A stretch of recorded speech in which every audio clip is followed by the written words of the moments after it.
Is your LG front load washer refusing to fill up with water, leaving you with a pile of laundry and nowhere to go? I'm William from AppliancePartsPros.com, and I'm here to help you solve this frustrating issue. Today we'll dive into the nitty-gritty of what might be causing the problem by taking a closer look at the inlet valve, the pressure sensor, and the main control. Don't worry if you've never tackled a repair like this. It's easier than you think. Let's roll up our sleeves and get that washer back in action. So let's get started. With over 2 million products in stock and the know-how to help you do it yourself, we are AppliancePartsPros.com. For today's work, we'll need a Phillips screwdriver, a multimeter, and a pair of pliers. Also, please remember that safety comes first. Always disconnect your front load washer by unplugging it or turning the breaker off unless testing for live voltage. We are starting with a live voltage test in this case.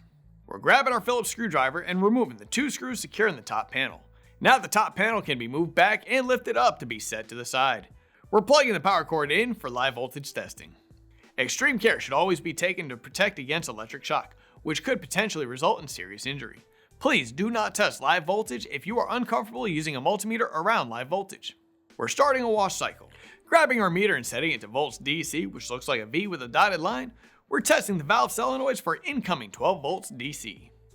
This would be done by switching the water temperature from hot to cold while checking each valve.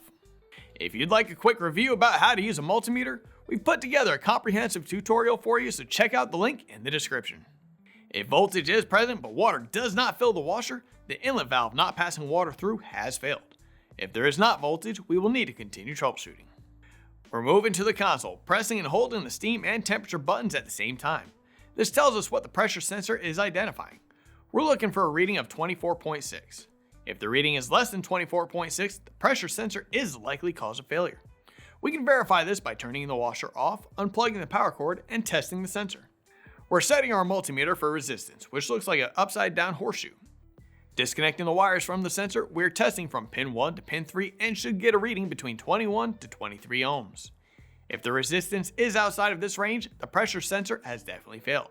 If the reading is 24.6, we will need to continue troubleshooting. If the pressure sensor and the water valve testing did not show either parts have failed, like we found here, the main control would be the issue based on the process of elimination. Since we found the main control failed, let me show you how to replace it. Remove the Phillips screw at the front top of the main control. Now we're going to lift the control locking tab away from the side panel and slide the main control towards the center of the washer. We can grab our flathead screwdriver and use it to release the locking tabs of the main control housing cover.